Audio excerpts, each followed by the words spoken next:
Go. Hello guys, welcome to the Sports Lounge on Elegbete TV. And as you can see, these fine faces, the four fine faces were the fabulous four from the Sports Lounge. And even though the world is currently sick with racism still ongoing, with coronavirus, we use sports to get away from these vices. But let's meet the guys. My name is Bamiji Ojo and I'm your host. Right, with the man with the wearing the Arsenal jersey, with the Everton, is that the Everton face mark? And Dafe, so how you doing, Dafe? I'm fine. I'm the ninja in the house. But they wear face mask. They know they wear face mask for us, exactly. Hope you're good. How was your week? My weekend has been fine.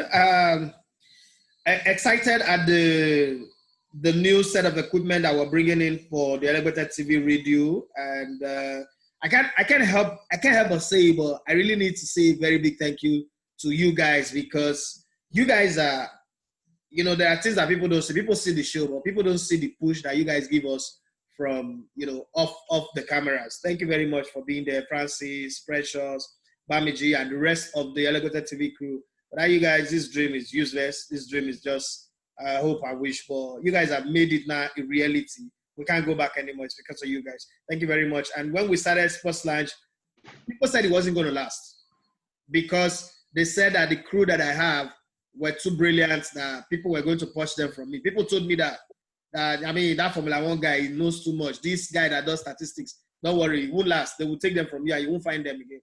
But you guys have been here. This is July now. It's 1 year. By next month, it's almost a year. I'm very, very happy for that. Well, we're happy to be here because it's what we love. I mean, let's meet one man who is already smiling there, the Formula One king. So, Francis Nzene. Nzene, how you doing now? I'm doing good, bro. Thank you for having me. How are you doing? I'm fine. I'm fine as well. We'll be meeting you first. You'll be the first person to digress that race that just happened. Was it this past weekend? Then finally, the statistics man, Precious Omusuwe. Precious, how you doing?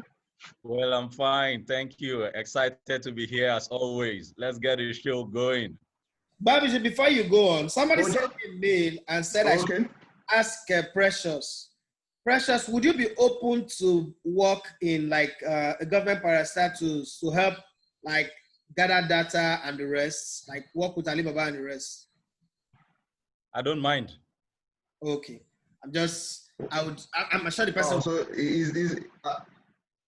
has the contract just been signed on our show just right now? I'm trying to scout him. I'm scouting him for someone. He's already shaking this table.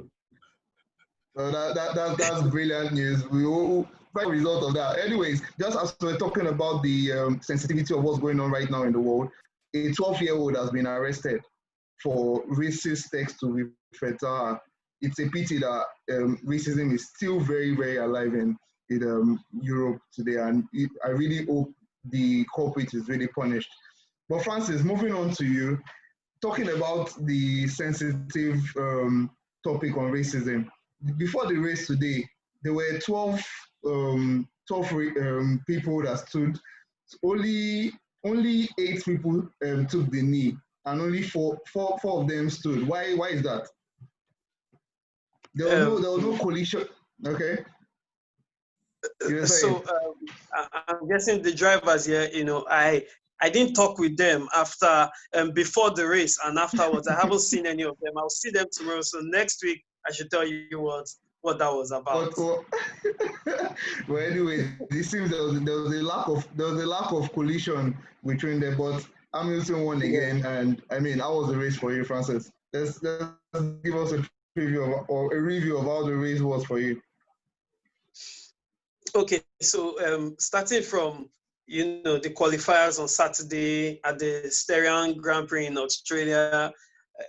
I mean, Lewis, it was a torrential rainpour. Like the rain was, I should say, a storm, a miniature storm at that. And some of the drivers were having issues. In short, at the first qualifier, that is Q3, they had to even red flag it and just cut the qualifiers because it was drenching, like it was just too much. But, Q2 was better, then Q1 was good, and Lewis Hamilton took pole position yet again. And the whole, it boils down to what we're talking about last week, saying, is he out of it because he didn't make the podium last week? And I was like, no, he is a god of driving. God, let's put that into context. But then Lewis Hamilton went again from pole, and once Lewis Hamilton sits on pole, for you to say this, Francis. Yeah. Clear and say that are you coming out clear to say that Hamilton is the greatest of all time? I mean, I know it. He knows it. Precious knows it. Is Hamilton the greatest of all time for Formula One? Now, no, Hamilton is not the greatest of all time, and I am, if I'm allowed, I can give you a short history on who arguably is the greatest driver of he's the greatest driver of his time, but arguably the greatest driver of all time. His name is Jim Clark. You probably have not heard of him, but this was a man. He died April 7, 1968. He was an absolute stunner. This was a young boy that was very honest and humble at heart, didn't like to make noise, was always there in the, just doing things. His father was a shepherd also. But then this man died in the year where 127 other racing drivers died on track. But his own was a stunner because this man was a man who doesn't make the regular mistakes that other drivers make. This man, after driving a car, knew where exactly to put the pressure on at what point. He comes back with his car and it is absolutely fit for another 7 laps if possible. So quick brief on him. Lotus, Mr. Chapman found him in 1960 where he joined Lotus. He was driving the Lotus 25. Now the Lotus was a very delicate car. A lot, if not at least 10 drivers lost their lives in the Lotus car because it was very delicate and one of the best there has ever been. Won a lot of championships, especially under Jim Clark. Now, Jim Clark, in 1963, he won the F1 championship. Now, Jim Clark was driving, that car had 210 brake horsepower, 1.5 liter engine, 180, limited to 180 miles per hour. But guess what this man would do with that car? This man won the F1 championship, and in 1965, this is where it gets interesting. He hit heights that no driver has ever hit before and has ever hit till today. I don't care what year you are listening to this, but till today, no driver will probably ever hit it. Now, this man raced in 1965, he raced in Formula One. Let's count. Formula One, okay. British Formula 2, French Formula 2, Tasman Series, IndyCar Series at Indianapolis, and the Touring Car Championship. So he raced in 6 races, where Lewis Hamilton is racing 21 races and saying, oh, this is stressful. This man raced in a year, 53 races in a year. He would take race in, he would take an 8-hour flight. He would take a flight from Europe to Australia, have 8 stops on the way because then you know how the flight was. And then race in Australia and take another flight back to Europe to race and win both races. Now, this man, in that same year, he raced at Indianapolis for the very first time. They were, the Americans have that thing. They were teasing him that, he's a rookie, this is his first time. But he won that race with over 2 minutes. And it was the first European to win the Indianapolis American race since 1916. Aside from that, this is where the magic comes in. Now, in his opening F1 race, whoa, that's some. Disc in front wheel was bad. It was more than 250 kilometers per hour and won this as he passed the second place. The gap from him to second position was 30 seconds. Aside from that, in Silverstone that same year, he was racing with, and his engine had a loss of oil pressure. You should know what that is. That is quite terrible to behold. His engine in the cornering, the G-force can make the engine detonate, can actually make the engine explode. But you know what he was doing? He would, when he's getting to the corner, he would switch off the car and let the car coast. Remember, lift and coast. Yeah. He would let the car coast to the corner, then switch it back on and continue. And he won that race. How quick can you do that? I think I don't know. I don't know. No, but I can't explain. This is what I got to say. He's got a brain that is. The guy, his brain was. He just loved fast cars. Like he just loved fast cars. Yeah, he loved fast cars. He loved to move. He was, from a young boy, he was amazed at what fast cars could do. That was not even all. In Spa that same year, his gearbox was bad. His gearbox was bad. Now, you know how those cars are, and you hold the steering with your two hands. His gearbox was bad. He did not give up. He didn't stop the race. He finished that race with one hand on the gearbox, holding it in place, and one hand on the steering wheel. I think he deserves his place as first place. The gap from him to second place was 5 minutes. Wow. And then he went to Nürburgring to win his first ever win in Nürburgring. Ended up in that year winning 31 races out of 63 and being on the podium 8 more times. This man is the greatest. I agree. My hands up too, because this is the first time I'm hearing of this guy. But let's hold on, Francis. I'll get back to you on the race that happened this past weekend. And let's go to another GOAT, a potential GOAT in football, Edafe. Ronaldo rescued a draw for Juventus against Atalanta, but Atalanta put in a performance that made a statement to their Champions League potential quarterfinal opponents, PSG. How good have Atalanta been? Atalanta reminds me of the FC Porto's team of 2003-2004. The difference between this one and that one is the fact that FC Porto with Jose Mourinho had won the UEFA Cup, but people didn't take them serious. You know how it is, because we're so used to Wednesday night, we don't focus on what's happening. Back then, it used to be Tuesday and Thursdays. We don't focus on what is happening with UEFA. And when they got all the way to the finals and won against Monaco, there was still this talk of it was a year that the big boys went to sleep. But in this case, there are two teams that have a chance to surprise everybody, that to do the Monaco FC Porto. And those two teams, unless they meet, are Atletico Madrid and Atalanta. One of the things about Atalanta that is amazing is 3 players up front are responsible for 47 goals in the league, and then the rest of the team responsible for 40 goals. So 40 or 41, pressures will help me with better statistics. So you'll see a team that already have 87 to 88 goals in the league and leave the other competition. So one of the things, you know how people come up with this talk, this crappy talk that attack win you games, but defense win you championship, which is a lie, unless you're watching too much of Arsenal and seeing so terrible defense. But the truth of the matter is, when your attack is scoring goals, you really don't care that much about defense. I know that the other statistics of spending more money on defenders than attackers will come to play. But the truth of the matter is, this Atlanta team is built in such a way. Illich, the rest of the guys have a way of always pinching goals out of someone. As a matter of fact, about 68 games that they played this season in all competition, only 2 have gone below the 2.5 goal margin. They concede, but they will score you quite a lot of goals.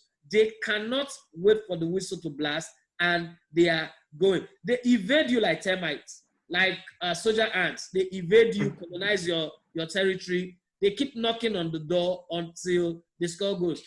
I wasn't surprised what happened, but what has surprised me in the last 3 weeks or match days in Italy is I was taught in football and in coaching school that if you are the one that is chasing, the onus is on you not to make mistakes.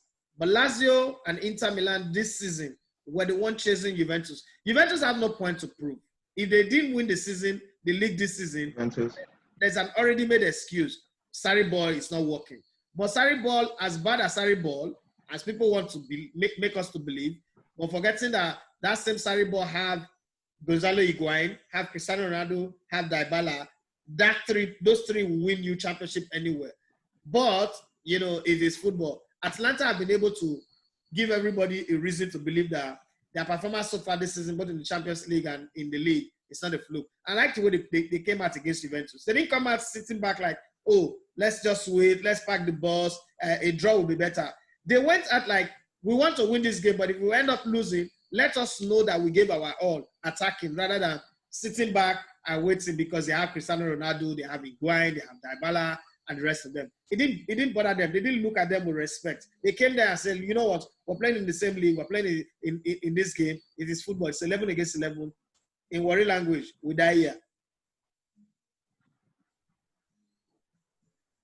Well, thank you, Dafi. Precious, let me come to you, and based on that Champions League tie, PSG seem to have an easy run to the final. The complaint in the past few seasons is that they've given us Barcelona, they've given us Real Madrid. We can't easily beat them. But now they see, because if they win Atalanta, they will either face Atletico Madrid. So the question now is, do they have any excuse this time around? They have the excuse that the French league has been on break. Atalanta,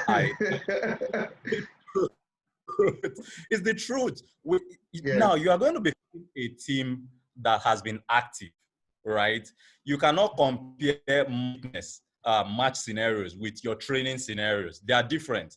PSG actually played a friendly game today, and I saw pictures where some fans were actually allowed into the stadium. In the stadium, yeah. But then you cannot compare it to a real match situation. So they have that already made excuse. Yeah. And there is no guarantee that they are actually going to beat Atalanta, because this is a team that PSG they are going to be sitting on the edge because they actually have a point to prove.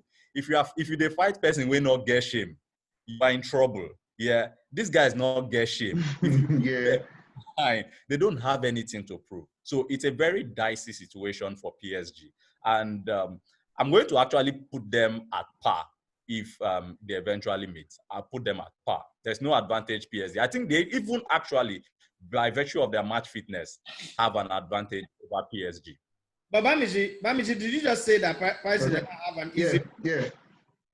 This season, wouldn't you rather play Barcelona than play Atletico Madrid? Let's be honest. Atletico Madrid, but that excuse it. Atletico Madrid knocked Liverpool out of this competition, home and away. Liverpool are the defending champions of this competition. Liverpool won the English. Liverpool are playing very well. They have Virgil van Dijk in defense. They have that threesome, amazing attack force. But Atletico Madrid put them to shred, even at Anfield, the place that people go and don't get results. But if you want to compare who they could have faced Bayern, they could have faced Real Madrid, all in the other part of the draw. But I'm just comparing the two parts of the draw. The one PSG on is relatively easy. Well, anyways, our viewers, we have a very, very interesting topic for you today. We're coming back to that, and it's about the world of scouting. We'll be coming back to that with Precious and Edafi on that. Francis, let me come back to you. In the race this past weekend, Vettel and Leclerc, they had a collision that affected their race. What happened between them today? This past weekend, rather. Sorry.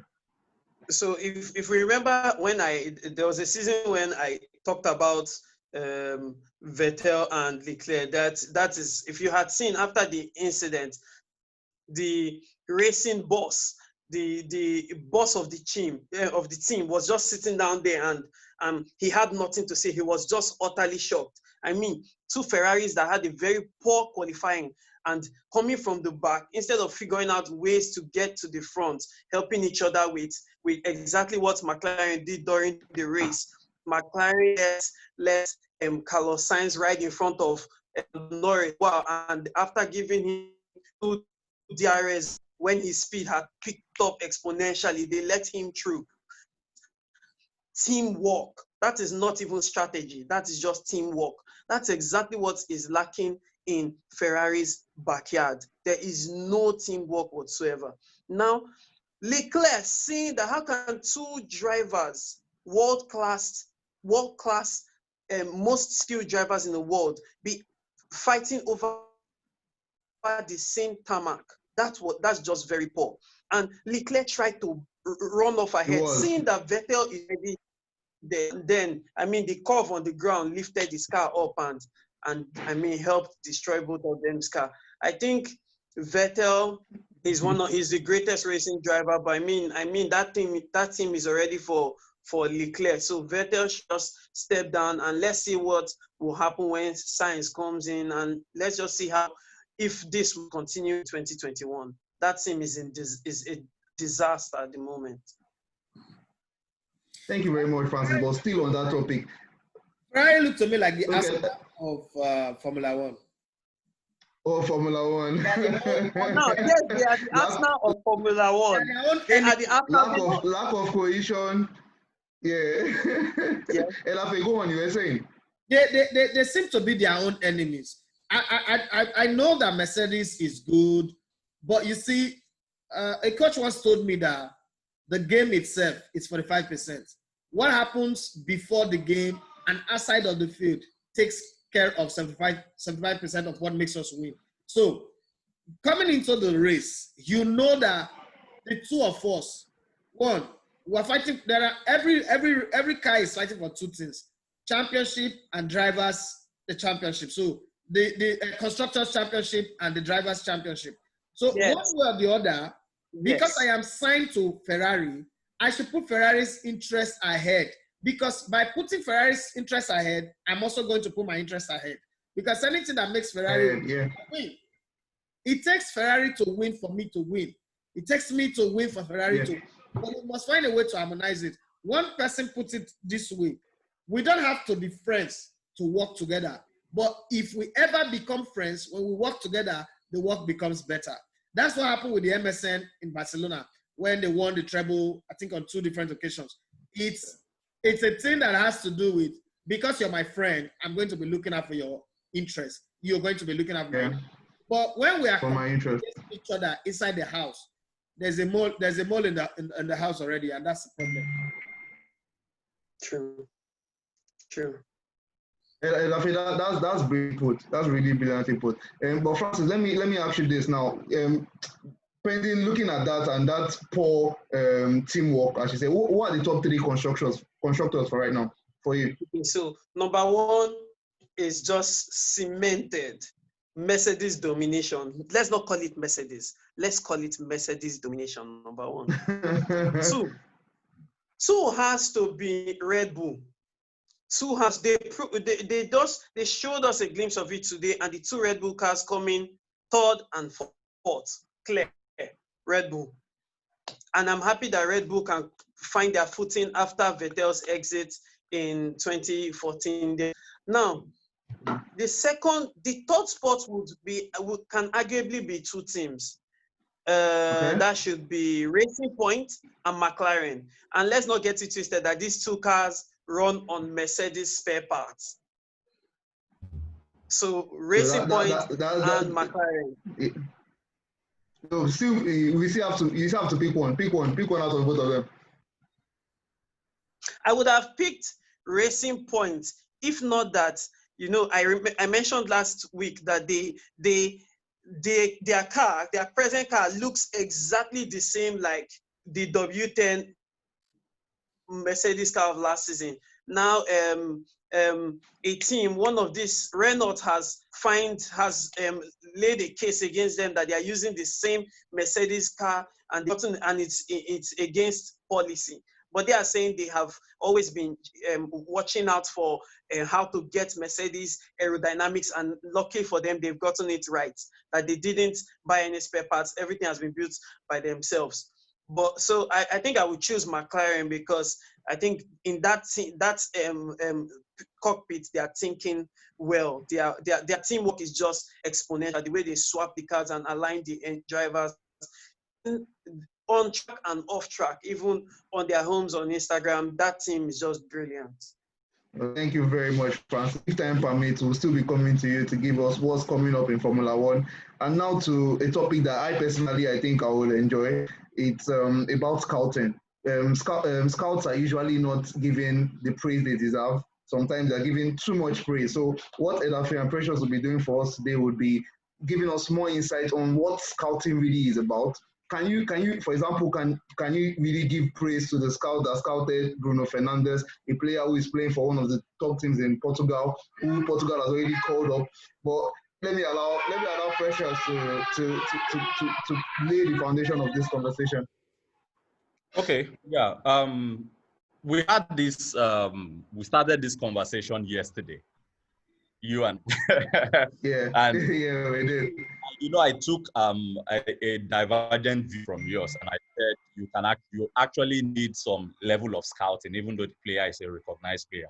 Let me break this down of the context of this discussion. All right, there are two types of scouts: the tactical scout, and then there's the regular football scout. I'm not sure too many Chelsea fans watching this know that Andre Las-Boas was a member of Jose Mourinho's team in that first stint at Chelsea. Yeah. Do you know what his work was? Well, his job was to scout opposition teams. His title was chief opposition scout. And AVB was so detailed that his job was, let's say, for example, you are a William Gallas. The opposing winger, William Gallas, is featuring at left back for Chelsea. The opposite winger who is going to face is a left-footed player, for example. AVB's job is to analyze the guy's style of play and give full details to William Gallas, to the extent that if the guy has his first touch, Gallas should already know the next move that guy will make. Right? So that's a tactical scout. Okay, they are not really so much appreciated. Yeah. But then we come to the football scout himself, the regular transfer scout, which is the focus for this discussion. And let's pick an Antoine Griezmann, for example. You are bringing in a known player like Antoine Griezmann. And that football is going in the direction where teams should have identity, not be kick and follow again. Team should have identity. Yeah. So an FC Barcelona, for example, have a specific style of play. Because you are Antoine Griezmann and you are doing well for Atletico Madrid, does not necessarily mean you will now fit into the CB's play. Manchester United have this issue. You know the class of 92 always saying this guy is not playing the Manchester United. We had a lot of manager is not the Manchester United way. So there's particular style of play that they wish that the teams play. All right. So let's pick Antoine Griezmann, who at least memory will serve everybody well this season. It's not a past case. It's a very recent transfer. Antoine Griezmann was a celebrated transfer from Atletico Madrid. But the moment that transfer was announced, I remember on one of the episodes of this show, we mentioned that Griezmann was making a very wrong move to FC Barcelona. And that's because the pocket of spaces where he likes to play are the areas where Lionel Messi likes to play. And I screamed out so many times. However, the job that the scout will do, and this is where I don't want to indict the scout here, because it is that the scout has done his job and somebody did not take his scouting report seriously. If they FM, you know, you must have heard about scouting. So now, Antoine Griezmann, even though he flourishes, he's a very, very good goal scorer. He's very limited. Griezmann is deadliest mistake if you decide to deploy as a center forward. Okay, he's more like a deep lying forward. He likes to roam. So that makes his usefulness limited. Now, what's the job of a scout now? A team like FC Barcelona do not play that kind of forward. Okay, let me try and round this off quickly now. Right? They like to play a 4-3-3 predominantly, a left and with inverted wingers. You are bringing in a Griezmann who is much more suited to a twin striker formation that is out of sync with the realities of modern football. Let's be very honest with ourselves. Okay. Now, so if you look at Griezmann's statistics, okay, Griezmann, his expected assist playing centrally is 0.08. When you take him out of that central zone and take him to any wide area, it drops to 0.05. That's almost dropping by half. Okay, these are the little details that a scout would bring into his report for you. It goes beyond, yes, we see this guy on screen, he's a good player and all that, but then there is a lot more to it. Will he fit into your style of play? Does his persona fit into the kind of personality you are looking for in this team? A very, very bad goal scorer at Liverpool. But then they had, Chelsea was that liked their center forward good with the back to goal. That was not Fernando Torres. So scouting reports obviously did not work. Okay, so I don't want to make this sound like like they had tackle. Okay. Okay. Well, I don't like the kind of. No, you can see with Enafi's reaction that he's coming up with something to oppose you. You know this look he has given me is the kind of look that Jose Mourinho gave to Mikel Arteta today when he was just demonstrating on the side, like after you demonstrate, after you get 82, I'll let you know. I will score you. But round up your point for the fact that no matter who you are, you need to be scouted. Exactly, that's my point. That's basically what you're saying. Okay, that's what. Okay, let me. So Edafi, obviously, I know you have. I know. Let me come in. Let me come in here. All the examples that you give. Now, your point backing whatever analogy you want to give. You know this thing they say about lawyers. Lawyers will always find lines and precepts to justify their position. It's like to back their point. Yeah. Like the Bible. If you want to be a prostitute, you will say it was a prostitute that helped Joshua and Caleb to get into the land of Canaan. If you want to be a thief, you will. There is everything in the Bible that supports whatever position you want to take. But let me tell you the thing about that level of football. Scouting does not scout how much your signing will bring to the club. Like a Pogba, for instance, signing Pogba will sell more shirts. It is Pogba's business to fit into the team and win matches. Why Fernando Torres didn't work at Chelsea was the big elephant in the room.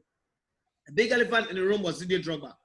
The club could not adjust their style to fit a Fernando Torres who hang on the shoulder of the last defender and then make Drogba redundant. You remember that time people were carrying this rumor that Drogba have a jazz, anybody that comes to Chelsea will not perform. No, it's the system. This thing had happened when they had Marco van Basten. Milan was already thinking ahead because of the incessant injuries of Marco van Basten, and they wanted some people. They went to sign Lentini for 13 million pounds, the world record at the time. They signed James Pape from Marseille for about 11 million pounds, bought him a dolphin and a swimming pool to learn how to play shagalu or bicycle kick, as we call it. But at the end of the day, the big elephant in the room, who had glued himself into Ruud Gullit, Frank Rijkaard, Franco Baresi, Paulo Maldini, Daniele Massaro, and everybody that was in the team, and even the coaches and the club president, the owner of the club at the time, Silvio Berlusconi, was not a player you can displace. Now let's move to FC Barcelona. FC Barcelona have the biggest elephant in the world. As a matter of fact, this elephant is bigger than the blue whale. It's bigger than the entire ocean. The entire body of water, which occupies 79% of You got Arsenal.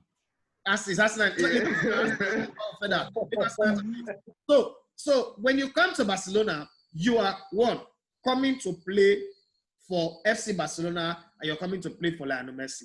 Unfortunately, in this period, they've not had a coach who was good enough to be able to ride over this elephant. Well, no coach can actually ride over. The only coach that can come into this team now and cause Messi to bend is Pep Guardiola. Unfortunately, Pep Guardiola is not available. Unless you want to go and bring in Marcello Lippi, Giovanni Trapattoni, and Arrigo Sacchi, if they want to coach again. And even Messi will look them in the eye and say, Paul, I know, this I know. Seven sons of Sceva, who are that? So it is very, very difficult. Footballers are not machines. Footballers are humans. When you are trained to play football, get the game going, you come into, because we keep talking about scouting. So scouting failed with Dembele, scouting failed with Arthur, scouting failed with Felipe Coutinho, scouting fee. Malcolm. All the scouts dead, 775 million spent, and the scouting keep failing. At that level, you don't really scout. You buy. In Barcelona, coaches don't buy players. It is the board that, look, okay, would this be good for us? They buy players for two reasons. One, if we don't buy this player right now, our competition will get him and hurt us with him. So let us make sure we get him. That's why the battle for Neymar and Mbappe is going on between Real Madrid and Barcelona, because they know that if Real Madrid gets Mbappe, for instance, you don't need scouting. If they get Mbappe, they need an answer. People buy players, people sign players to answer to the competition. They don't sign players at the top level to say it was well scouted. Even if you scout a player from top to bottom. One club with an excellent scouting system is Arsenal. But you know the funny thing, I always ask this question about Arsenal scouting system. Do you know that Arsenal have never sold a player for £50 million? This never. But they say Arsenal know how to scout players and groom them very well. But some small club like Southampton have sold players for 80 million. Leicester City have sold players for 80 million. So you want to look at those scouting systems and say, look, at the top level where you already see, they buy players like, okay, can this player fit into our team? Two things will happen. Either the club will have to align. That pocket of space that Fernandes is enjoying today, what if there was a coach who says, you know what, I want to play Mata. I don't need you to play. They're going to play from the wing. This Fernandes that we're praising now with all the great scouting system would have gone to waste. So if Felipe Coutinho was given a chance to say, you know what, that thing you know how to do, get from the side, come inside and bend the ball, keep doing it. It doesn't matter whether Messi was there. It would fit into the system. But unfortunately, this elephant is too big. The coach that says that will be fired. So all of those things are the problem. The only time these things have not worked, it is where you have a big elephant in the room. Look at every other team where there is no elephant in the room. It has worked. So when you sign players, look at Fernandes coming to Bruno Fernandes coming to Chelsea, to Man United. They've eliminated everybody that would have been an impediment. Sanchez is gone. Lukaku is gone. So there is open space for him to play. The only player that would have given him the problem would have been to pair Igalo with a Rashford or Anthony Martial. But they know that, oh, Igalo, you will sit on the bench for this guy to play because this guy is with us going forward. Igalo, we don't know how long we want to stay with you. So those adjustments, if you don't make those adjustments, even if you sign Jesus, he will be nailed to the cross. He will not deliver. That's not about scouting anymore. Scouting is what we did with Akinkunmi. Scouting is what Elevator TV did with Lebar. Scouting is what you do with Alan going before he came to Dortmund. Those is scouting. So should the big clubs scrap their scouting department? Should the big clubs scrap their scouting department? They still buy small players. They still buy small players. They still buy small players. What Dortmund? What Dortmund? I would like for it to end this session. Maybe we'll carry this conversation on. Yeah, no, what Dortmund have been doing every season? What Dortmund have been doing every season? Getting unknown to come and play, getting people from other youth teams, Jordan Sancho from Man City youth team. That is scouting. But anything aside that, bros, they sign you to come play football. It's like what we say when I was in radio. Oh boy, when they open this microphone, open your mouth and talk. No scouting. Thank you very much, guys. Thank you very much. Like Precious said, we might have to carry this conversation. We might have to carry this conversation over. Thank you so much, Edafe. Precious. Francis, I saw all your reactions to our footballing conversation. Well done. Well, please subscribe if you have not subscribed already. If you had the conversation already, Francis has said Hamilton is not the greatest of all time. So you need to check out who he said is the greatest of all time. Exactly. Edafe has said, so far you're a big player, you don't need any scouting, but Precious thinks otherwise. He thinks there needs to be a tactical scout who is going to tell you that this player is going to be right because he's going to put his left leg forward, going to put his right foot here. But anyways, get to the comments. Let us know what you think. Thank you very much. I will see you next week. Goodbye. Wear your face mask. Police will arrest you. Don't let police chop their money when not do. Wear your face mask.